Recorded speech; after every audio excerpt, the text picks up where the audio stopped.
नमस्कार दर्शकों, आप सभी का बहुत बहुत स्वागत है हमारे बेहद ही विशेष कार्यक्रम में और मैं हूं आपके साथ उपेंद्र कौर। दर्शकों, कई बार ऐसा होता है ना कि हम बहुत बड़े बड़े उपाय नहीं अपना पाते, यानी कि बहुत बड़ी बड़ी रेमेडीज नहीं कर पाते। तो ऐसे में आज इस कार्यक्रम के माध्यम से जो हमारे साथ खास मेहमान हमारी उपस्थित हुई हैं, वो शास्त्रों के माध्यम से कुछ ऐसी तकनीक लेकर आई हैं जिसके माध्यम से आप अपने जीवन की समस्याओं को दूर कर सकते हैं, अपने जीवन को थोड़ा सरल बना सकते हैं। क्या वो टेक्निक्स है, क्या कुछ हम इस कार्यक्रम में बात करने वाले हैं, वो हम आपको जरूर बताएंगे। लेकिन उससे पहले मिलकर स्वागत करते हैं हमारी बेहद ही खास मेहमान का। जी हाँ, हम बात कर रहे हैं आचार्य महिमा अग्रवाल जी की। तो आइए सबसे पहले मिलकर उनका स्वागत करते हैं और फिर आपको विषय से परिचित कराते हैं। नमस्कार मैम, बहुत बहुत स्वागत है आपका। नमस्कार। जैसे कि मैम, मैंने दर्शकों से अभी कहा कि कई बार ऐसा देखा जाता है कि हम ना बहुत बड़ी बड़ी रेमेडीज नहीं कर पाते, उपायों को अपनाना कई बार बहुत कठिन हो जाता है। तो ऐसे में आज इस कार्यक्रम के माध्यम से हम आपसे जानेंगे कि शास्त्रों के माध्यम से कैसे हम अपनी तकलीफों को, दुखों को, दर्दों को दूर कर सकते हैं कुछ अलग टेक्निक्स के माध्यम से। लेकिन उससे पहले मैं ना कुछ कर्मा के बारे में बात करना चाहूंगी। हम अक्सर ना कर्मों के बारे में भी बहुत सुनते हैं कि कर्म हमारे जीवन में प्रधान है और कर्म बहुत कुछ हमारे जीवन में योगदान अपना देते हैं। तो ऐसे में कर्म यदि हम समझे तो कर्म है क्या? बहुत ही अच्छा और बहुत ही समझने वाला, सर्वप्रथम बड़ा अच्छा एक क्वेश्चन आपने लिया है कि समझने की ज़रूरत है कि कर्म क्या है। कर्म एक अवधारणा है जो कि हमारे हिंदू शास्त्रों में और उपनिषद जो हैं उनमें बहुत अच्छे से कर्म के बारे में बताया गया है। कर्म वो अवधारणा है, वो एक रूप है हिंदू शास्त्र के अकॉर्डिंग, जिसमें ये कहा जाता है कि अच्छे करोगे या बुरे करोगे, दोनों का आपको भविष्य में प्रभाव दिखेगा। भविष्य में आप ऐसे ही अनुभव लेने वाले हो जिस तरीके के आप कर्म करेंगे। तो कहते हैं ना उपेंद्र जी, जैसा करोगे वैसा भरोगे जी। तो यहाँ पर इस थ्योरी को समझने की बहुत ज़रूरत है कि कर्म क्या है। कर्म अच्छे भी हैं, कर्म बुरे भी हैं। शास्त्र के अकॉर्डिंग कर्म कई प्रकार के हैं, जैसे आपका संचित कर्म हो गया, प्रारब्ध हो गया, आगामी हो गया, क्रियमान कर्म हो गया, विकर्म हो गया, निष्काम हो गया, निष्कर्म। तो ये सभी 7 प्रकार के कर्म जो हमारे शास्त्रों ने हमें दिए हैं। सिर्फ इसमें से मुख्य 3 के बारे में मैं आज चर्चा करूंगी, जिसके आधार पर हम आगे की अपनी कॉन्वर्सेशन जारी रखेंगे। सबसे पहले तो समझने की ज़रूरत है कि संचित कर्म क्या है। संचित कर्म वो है जो हमने अपने पूर्व जन्म में एकत्रित करके रखे हुए हैं। Whether it could be good, it could be bad, it could be already भोग चुके हैं या फिर भोगने वाले हैं। एवरीथिंग मिलाकर इज संचित कर्म। दूसरे नंबर पे बात करते हैं प्रारब्ध की। प्रारब्ध वो कर्म है जो कि अब हम भोगने वाले हैं, मतलब पिछले जन्म में जो हमारा बकाया राशि रह गई थी, वो बकाया राशि we will be using in this जन्म। तो ये प्रारब्ध कर्म है। अभी तीसरा कर्म जो है क्रियमान कर्म। क्रियमान कर्म जो आज चल रहा है। अरे इसी तरीके से आगामी यानी कि जो आगे आने वाला है। निष्काम कर्म, ये इसका पुण्य इतना अच्छे डिग्री का होता है, इतने अच्छे लेवल का होता है कि आप निष्काम भाव से कुछ कर रहे हैं। आप किसी की इच्छा, किसी चीज़ की इच्छा नहीं रख रहे, आपके मन में कोई मोह नहीं है, कोई लालच नहीं है, किसी भी प्रकार की कोई तमस भरी भावना नहीं है, और आप बस कर्म करते चले जा रहे। जैसे एक माँ अपने बच्चे को पालती है ना उपेंद्र जी, उसको उसके पीछे कुछ नहीं होता, उसका कोई लालच नहीं होता, उसका कोई ध्येय नहीं होता, वो सिर्फ पालती है। वो ये नहीं सोचती मेरा बुढ़ापा आएगा, मुझे बुढ़ापे में ये करके देगा या नहीं करके देगा, नहीं सोचती। वो कहती है बस निस्वार्थ भाव से निष्काम। तो ये निष्काम कर्म है। और ऐसे ही हमें भी कभी आप देखते हैं हमें भाव उठे, हम रास्ते से जा रहे होते हैं तो किसी बुजुर्ग ने अगर कोई प्रॉब्लम हो रही है, रोड नहीं क्रॉस कर पा रहे या किसी भी चीज़ में प्रॉब्लम, तो हम कहाँ से from don't know from where वो कंपैशन इकट्ठा हो जाता है एंड हम चल पड़ते हैं बस उस समय पर उस सिचुएशन को संभालने। तो इस तरीके के कर्म निष्काम कर्म होते हैं और हमें इन कर्मों का बहुत ही अच्छा पुण्य प्राप्त होता है। बिल्कुल, ये तो आपने बहुत अच्छे से हमें समझाया कि कर्म क्या है, कितने प्रकार के कर्म होते हैं, और आज हम मुख्य रूप से 3 कर्मों के बारे में चर्चा कर रहे हैं। और ऐसे में सवाल एक मन में उत्पन्न हुआ कि जब भी कोई जीवन में समस्या आती है तो ऐसे में ना अक्सर हम यह बात कह देते हैं कि ये तो हमारे कर्मों का ही फल है या ये उसके कर्मों का फल है। तो ऐसे में यह कैसे निर्धारित किया जाए, जैसे कि आपने 3 प्रकार के कर्म बताए, कि जो जीवन में समस्या आ रही है वो किस कर्म से हमारा ताल्लुक रखती है, ये मैं ज़रूर जानना चाहूँगी। लेकिन उससे पहले मैं एक सवाल और आपसे करना चाहूँगी कि पहले हम ज्योतिष को थोड़ा सा समझें, क्योंकि जो हमारे भी दर्शक देख रहे हैं हमारा कार्यक्रम, उनके लिए पहले ज्योतिषी को समझना बहुत ज़रूरी है। तो ऐसे में ज्योतिष को यदि हम समझे, ज्योतिषी को यदि हम समझे, तो ईजी लैंग्वेज इसकी क्या है समझने की? ज्योतिष माने सबसे पहले तो आप इसका संधि विच्छेद कीजिए, ज्योति और ईश। ज्योतिष है ना, ज्योतिष कहते हैं कि किसी को कोई आगे के लिए बताने वाले जो भी सज्जन व्यक्ति होते हैं उनको ज्योतिष कहते हैं। ज्योति यानी कि लाइट एंड ईश यानी ईश्वर की लाइट। ज्योति यानी कि आपकी रोशनी, आंखों की रोशनी को भी हम ज्योति के नाम से जानते हैं। तो ईश्वर की आंख, ईश्वर की टॉर्च, ईश्वर की लाइट, दैट इज ऑल ज्योतिष।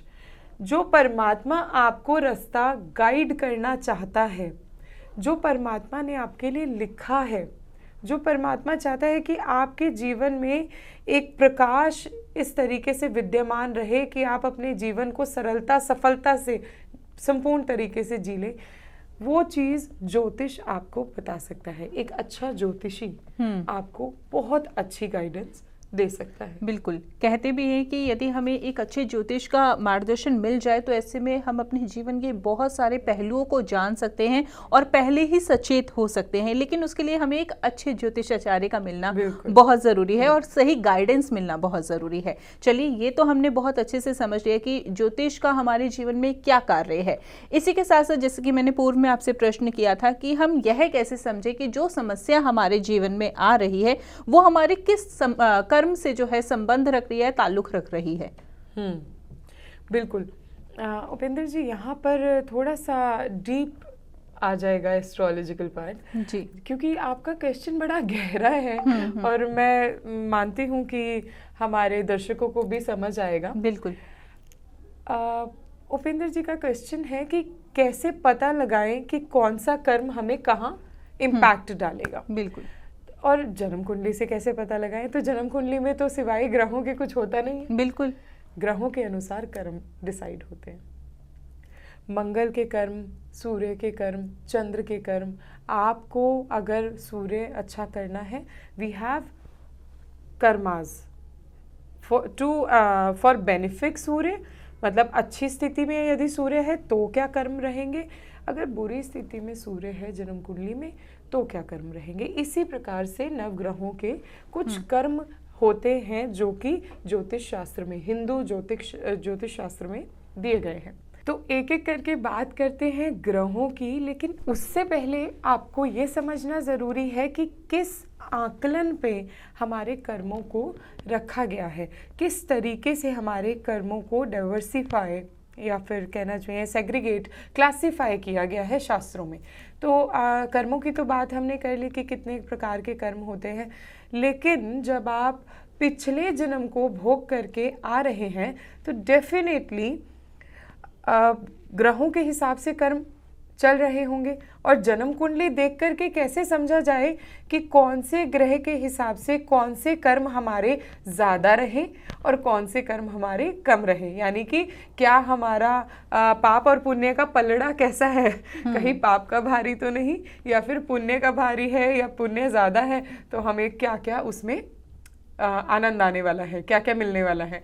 तो दोनों बातें करेंगे।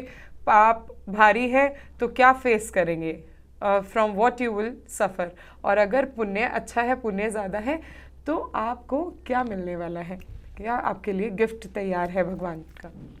तो जानने की ज़रूरत ये है कि 5 फैक्टर्स पे देखा जाता है। सबसे पहले गुरु की स्थिति और दृष्टि, फिर शनि की स्थिति और दृष्टि, राहु केतु की स्थिति और दृष्टि। क्योंकि राहु और केतु को किस तरीके से बताया गया है, राहु पिछले कर्म का भोग है और जो हमने आजीवन पिछले जन्म का भोग है जो हमने पूरे जन्म के दौरान भोगा।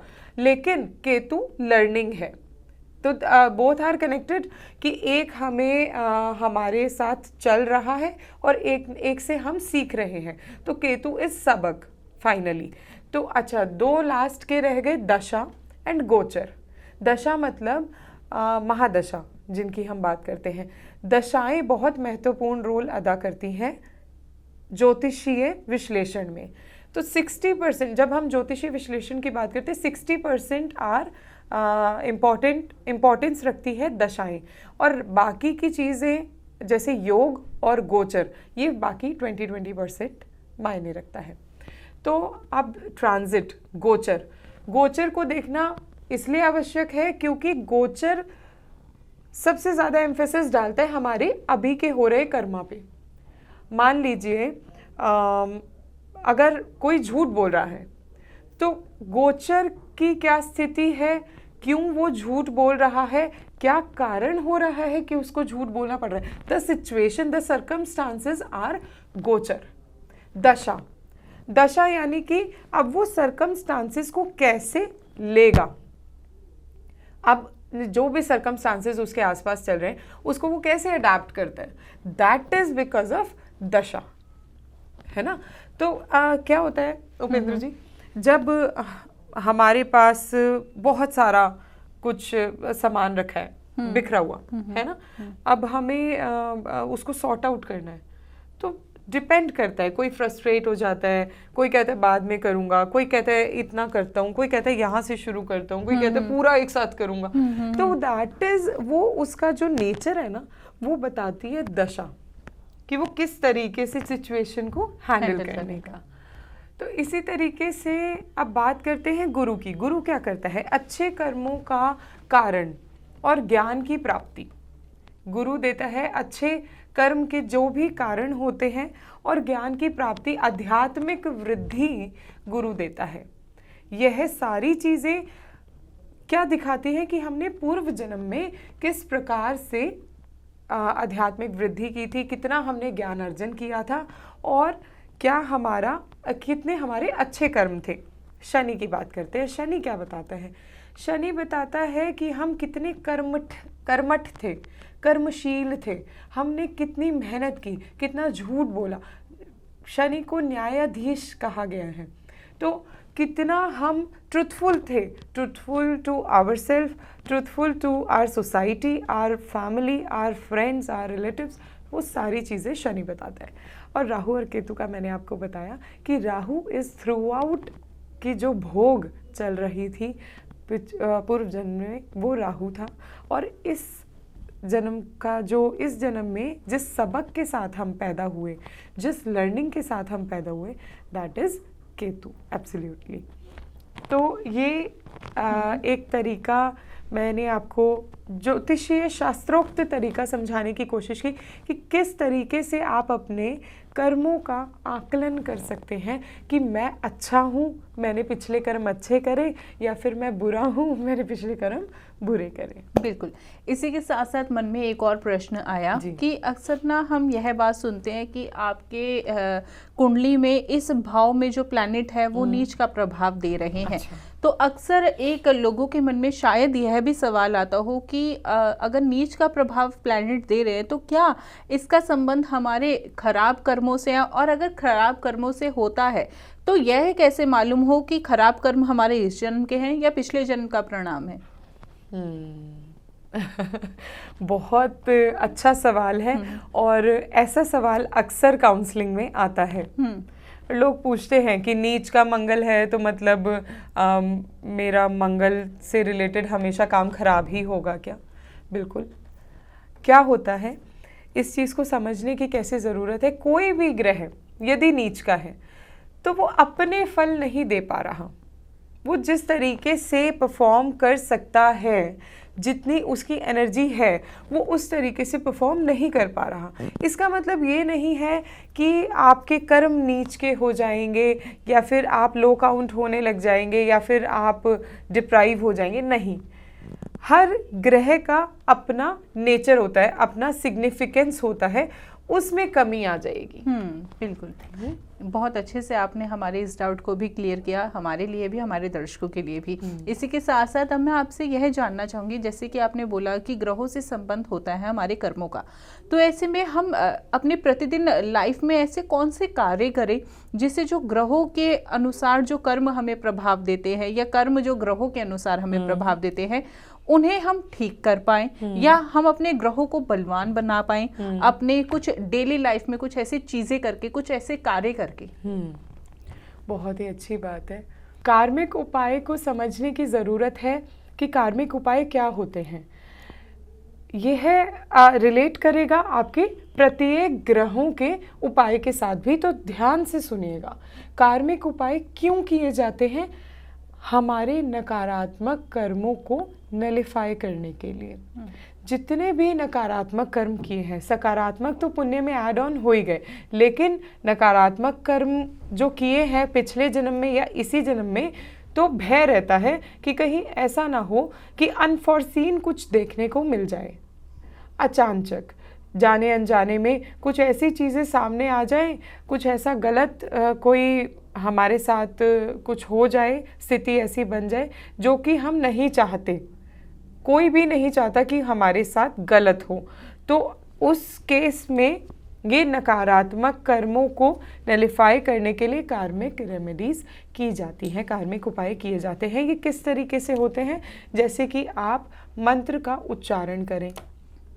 मंत्रों का उच्चारण कलयुग में सर्वश्रेष्ठ माना गया है, गायत्री मंत्र और महामृत्युंजय मंत्र।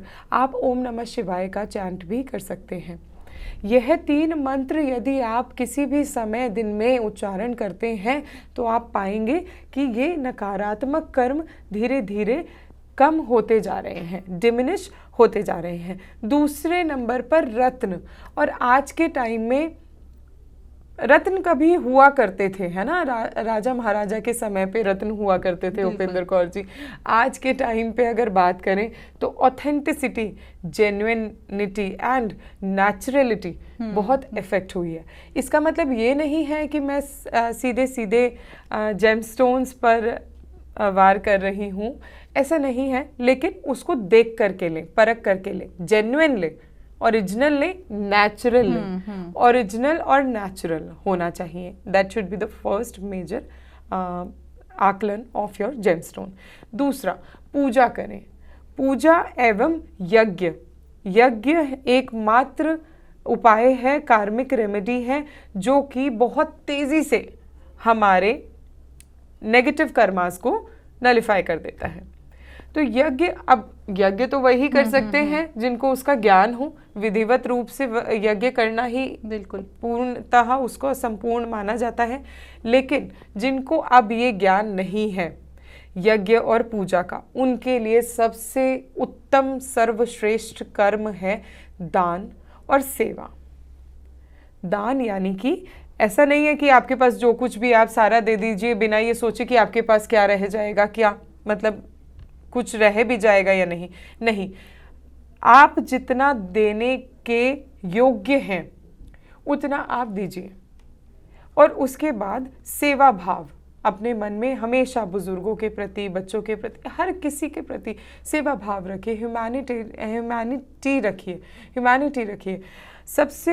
सबसे प्राइम हमारा जो भाव होता है, स्नेह का भाव होता है, सेवा का भाव होता है। वी कांट, हम बिना सेवा भाव के अपने अंदर का मनुष्य जागरूक नहीं रख सकते। तो अभी हमने बात कर ली है कार्मिक रेमेडीज़ की, नकारात्मक कर्म को ख़त्म करने के लिए। अब बात करते हैं प्रत्येक ग्रह की और उनकी कुछ दिनचर्या, डेली दैनिक लाइफस्टाइल में कुछ रेमेडीज़ कि कैसे हमारा सूर्य हमारे दैनिक कर्मों से अच्छा रह सकता है, चंद्रमा दैनिक कर्मों से अच्छा रह सकता है, और इसी तरीके से सारे नवग्रह। इसी के साथ थोड़ी सी बात करते हैं भगवत गीता में कर्मों को किस प्रकार से लिया गया है? भगवत गीता में उपेंद्र जी, अच्छा भगवत गीता की बात आई है तो मैं बताना चाहूँगी, भगवत गीता एकमात्र एक ऐसा ग्रंथ है जो कि कलयुग में किए जाने वाले सभी बुरे और नकारात्मक कर्मों को जड़ से काट देता है। Whatever you have done till now, आप भगवत गीता पढ़नी शुरू करो। ऐसा नहीं है कि आप बुरा भी करते जा रहे हैं और एक तरफ भगवत गीता भी सुबह पढ़ते जा रहे हैं, तो ऐसा बिल्कुल नहीं करना। परमात्मा की जो CCTV सर्वेलेंस होती है ना, वो बहुत हाई टेक है, तो ऐसा नहीं करना कि आप एक तरफ बुरा कर रहे हैं, एक तरफ आप भगवत गीता पढ़ रहे हैं। आप कहेंगे नहीं आचार्य जी ने तो बताया था कि आपके सारे बुरे कर्म कट जाएंगे भगवत गीता पढ़ के, तो ऐसा नहीं करना। समझने की ज़रूरत यह है कि भगवत गीता में कर्मों को 3 प्रकार से साधा गया है। सात्विक कर्म यानी कि निष्काम भाव से किए जाने वाले कर्म, राजसिक कर्म यानी कि उद्देश्य से किसी लक्ष्य को साध करके किए जाने वाले कर्म, तामसिक कर्म यानी कि बिना सोचे समझे किसी को हानि हो, खुद को हानि हो या कुछ भी तमस से भरे कर्म जिसमें आप बिल्कुल किसी का हित नहीं सोच रहे, किसी को दुख पहुंचाने वाले कर्म इज तामसिक कर्म। बिल्कुल बचना चाहिए। यदि हमारी मनोस्थिति ऐसी हो चुकी है कि हम कर्मों का आकलन करना भूल गए हैं, तो डेफिनेटली मैं इस चीज़ को यहाँ कोट करना चाहूँगी, you need a better psychologist. अगर हमारी ऐसी मनोस्थिति हो गई है कि हमें अच्छे बुरे का भेद नहीं समझ आ रहा, तो आप काउंसलिंग ले सकते हैं। आपको काउंसलिंग की ज़रूरत है। घर में भी ऐसे व्यक्ति हमारे साथ हो सकते हैं, तो उनको एक्नॉलेज कीजिए और उनको सही समय पर सही ट्रीटमेंट दिलाइए। ठीक है, बात कर लेते हैं कि ग्रहों को किस प्रकार से देखा जाता है। कार्मिक रूप से और उनके उपाय भी, साथ साथ उपाय भी बताएंगे और हर ग्रह का उसका कर्म भी बताएंगे। जैसे कि सूर्य से शुरुआत करते हैं। अहंकार, अधिकार, पोस्ट, गवर्नमेंट जॉब, पूर्व जन्म की शक्तियाँ जो भी हमने डेवलप की हैं थ्रू आउट पूर्व जन्म, ये हमारा सब कुछ सूर्य हैंडल करता है। अब इसको मजबूत करने के लिए यदि ऐसी इन सारे टॉपिक से रिलेटेड कुछ भी कमी है, लग रहा है जीवन में कि इसमें से कुछ भी सही नहीं चल रहा, तो आप इसको ठीक करने के लिए ओम सूर्याय नमः का जाप कर सकते हैं और सूर्य भगवान को सुबह उठ करके जल अर्पित कर सकते हैं। दूसरे नंबर पर आ जाते हैं चंद्रमा। चंद्र की बात करते हैं। चंद्रमा हमारी माता का कारक होता है, भावनाओं का, मन का, और पिछले जन्म में जो हमने इंट्यूशंस, जो हमारी इंट्यूशंस चलती है, स्पिरिचुअलिटी, इंट्यूशंस का कारक होता है। तो हमारा कितना कनेक्टिविटी था परमात्मा के साथ, वह बताता है चंद्रमा। यदि माता के साथ संबंध में मन के स्तर पे या भावनाओं के स्तर पे आपको कोई भी डिफ़िकल्टी हो रही है, तो आप क्या कर सकते हैं, आप चंद्रमा का मंत्र उच्चारण कर सकते हैं, ओम चंद्रमसे नमः, और मून बाथ ले सकते हैं। मैंने अपनी पिछली वीडियो में भी इसके बारे में चर्चा की थी कि मून बाथ क्या होता है। आप रात को बिल्कुल ध्यान की स्थिति में अपनी छत पर जाकर के बैठ सकते हैं और फुल मून नाइट का आनंद ले सकते हैं। बाकी दिन भी आप मून बाथ ले सकते हैं। तो मंगल की बात करते हैं तो मंगल आक्रामकता लाता है, लीडरशिप लाता है, कार्य करने में निपुणता लाता है, पिछले जीवन का संघर्ष मंगल बताता है। यदि आपको यह जीवन संघर्ष से परिपूर्ण लग रहा है या फिर आपको लग रहा है कि संघर्ष ही संघर्ष चल रहा है और रिजल्ट नहीं मिल रहा, तो आप मंगल की रेमेडी करना शुरू कर दीजिए। सबसे पहली रेमेडी और सबसे उत्तम सर्वश्रेष्ठ रेमेडी हनुमान चालीसा। हनुमान चालीसा का आप पाठ कीजिए, और यदि गुस्सा ज़्यादा आता है तो किसी भी लाल वस्तु का आप दान कर सकते हैं, लाल वस्त्रों का भी आप दान कर सकते हैं। चौथे नंबर पर बात करते हैं बुध की। बुध क्या करता है, हमारी हेल्थ को, हमारे सोशल रिलेशनशिप्स को और हमारी बुद्धि को, हमारे व्यापार को भी, ये सभी चीज़ों को बैलेंस करता है, देखता है बुध। ठीक है, इन सभी चीज़ों को मैनेज करता है बुध। और तो और हमारे पिछले जन्म में क्रेता विक्रेता वाली जो भी एक्टिविटीज़ हुई हैं, है ना, वो सारी चीज़ें बताता है बुध कि हमने क्या लिया क्या दिया, वो बुध का आकलन है। अब अगर आपको लगता है कि इस जीवन में बुद्धि के रूप में या नेटवर्किंग के रूप में या हेल्थ के रूप में आप पीड़ा सह रहे हैं, तो बुध से संबंधित आप उपाय कर सकते हैं। गणेश जी को हर बुधवार को दूर्वा चढ़ा सकते हैं, जो कि उनको अति प्रिय है। और यदि बार बार बीमार पड़ रहे हैं तो हरी मूंग, साबुत मूंग भिगो करके मंगलवार की रात को और बुधवार को आप गाय को खिला सकते हैं। ऐसा करने से आप देखेंगे कि जो भी व्यक्ति आपके घर में या आप खुद भी यदि बीमार हैं, तो उसी दिन से, जैसे ही आप ये रेमेडी करेंगे, उसी दिन से आपके रोग कष्ट कटने शुरू हो जाएंगे। बृहस्पति की बात करें तो ज्ञान, धर्म और आध्यात्मिक उन्नति, यानी कि हमारे पूर्व जन्म में भी जो भी आध्यात्मिक उन्नति हमने प्राप्त की है, वो सभी चीज़ हम बृहस्पति से देख सकते हैं इस जन्म के दौरान भी। तो यदि किसी का बृहस्पति अच्छा नहीं है या फिर बहुत ज़्यादा पीड़ा दे रहा है, परेशान कर रहा है, काम बनने नहीं दे रहा, सबसे मेजर फैक्टर होता है यदि आपका बृहस्पति अच्छा नहीं है, तो आप देख लेंगे, आप अपने जीवन में महसूस करेंगे कि काम होते होते अटक जाता है, काम नहीं बनता। क्यों? क्योंकि हमारे ऊपर गुरुओं का आशीर्वाद नहीं होता, हमारे ऊपर हमारे बड़े बुजुर्गों का आशीर्वाद नहीं होता। और यहीं पर मेन ज़रूरत होती है ब्लेसिंग्स की। कहते हैं ना, आशीर्वाद ले लो, सब कोई काम नहीं रुकेगा, सब काम बनते चले जाएंगे। तो ये कारण है, यदि आपके काम नहीं बन रहे, तो यानी कि आपने कहीं ना कहीं अपने से बड़े या अपने गुरुओं को आदर देने में कुछ कमी रह गई। तो सबसे पहले इसकी प्रैक्टिकल रेमेडी है, गुरुओं को आदर देना शुरू कीजिए और ओम नमो भगवते वासुदेवाय मंत्र का जाप शुरू कीजिए। शुक्र की बात कर लेते हैं। शुक्र सीधा सीधा हमारे प्रेम, सौंदर्य और संबंधों के साथ रिलेट करता है। यही हमें बताता है कि पिछले जन्म में ये तीनों चीज़ें हमारी कैसी रही होंगी। तो यदि शुक्र कमज़ोर है तो आपके अंदर गलत भाव आएंगे, किसी को देख करके आपके अंदर लालच रहेगा, अलग किस्म का एक लालच रहेगा, चीज़ों के पीछे हमेशा आप पड़ेंगे। तो उसको ठीक करने के लिए क्या करना है? ओम शुक्राय नमः का जाप करना है। अपने मन को और अपने दिमाग को एक लाइन में रखना है, संतुलित रखना है और माता की पूजा करनी है।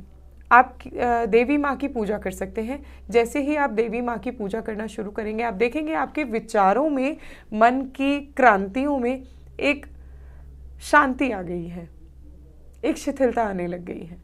तो इस तरीके से आप शुक्र को भी बैलेंस कर पाएंगे। शनि की बात करते हैं। शनि यानी कि कठिनाइयाँ, अनुशासन और न्याय के कर्म। आप कितने न्यायाधीश हैं, आप कितने न्यायवान हैं, आप कितने ट्रुथफुल हैं, आप कितने न्याय प्रेमी हैं, यह भी शनि बताता है। यदि शनि कमज़ोर है तो पिछले जन्म में कुछ ना कुछ बुरे कर्म ज़रूर करे हैं। क्योंकि शनि आपको, अगर आप पिछले जन्म में बुरे कर्म करके बैठे ना, तो वो इस जन्म में आपके कभी काम नहीं आएगा। पिछले जन्म में पक्का कुछ ना कुछ गड़बड़ की है, तो वो शनि इस जन्म में अपना पूरा का पूरा बदला दिखाएगा। बदला भी क्या मतलब, अपना नेचर दिखाएगा, जो उसका स्वभाव है, न्याय करना। तो क्या करेंगे? यदि शनि अच्छा नहीं है, कमज़ोर है, आपको हेल्प नहीं कर रहा, तो आप सेवा करेंगे, बुज़ुर्गों की सेवा करेंगे। शनि एक वृद्ध ग्रह है, बुज़ुर्ग ग्रह है। बुज़ुर्गों की जितनी सेवा करेंगे, शनि उतने प्रसन्न होंगे। ठीक है, आपको झूठ नहीं बोलना, अनुशासन में रहना है। यह सब चीज़ें आप जब फॉलो करेंगे, आप देखेंगे कि शनि भी अच्छा हो गया। राहु और केतु की बात कर लेते हैं। कार्मिक इच्छाएं और भ्रम पैदा करता है राहु।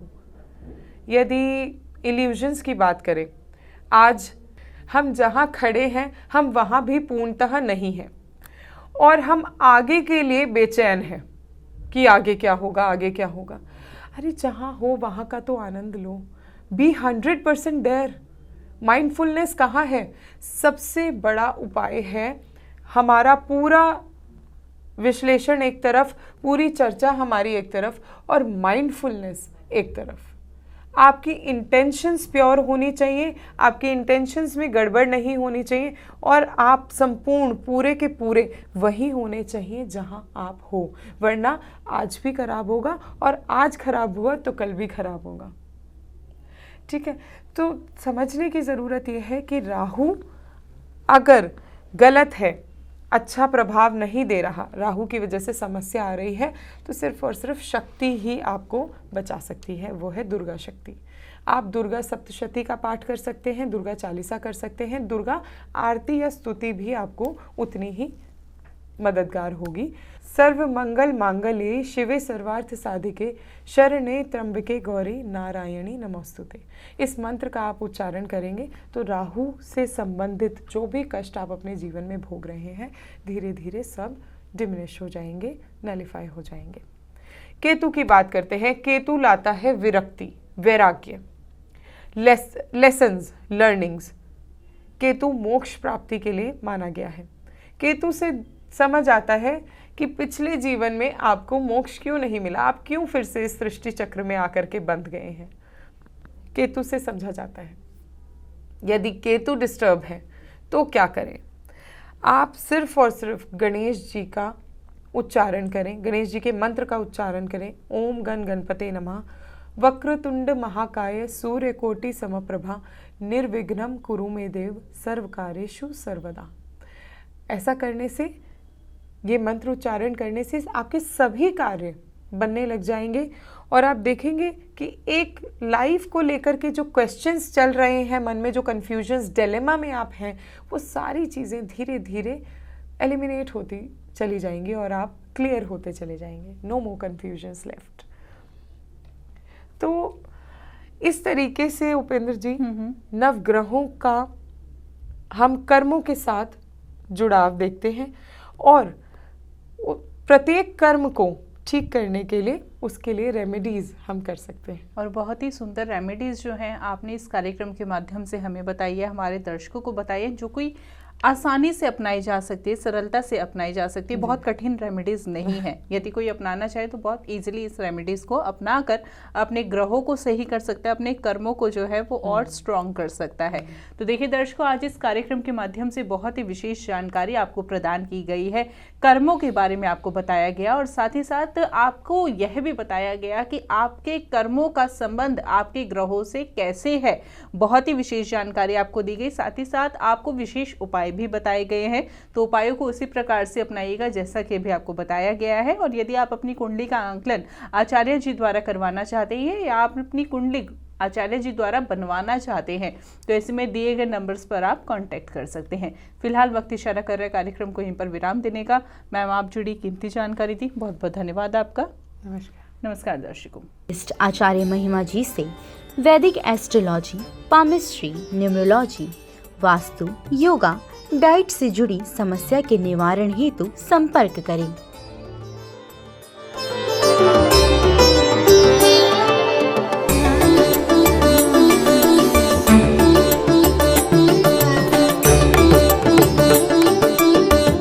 आप हमारे संत वाणी चैनल को सब्सक्राइब करें, वीडियो को लाइक करें, शेयर करें, और हाँ, बेल आइकन पर क्लिक करना बिल्कुल ना भूलें।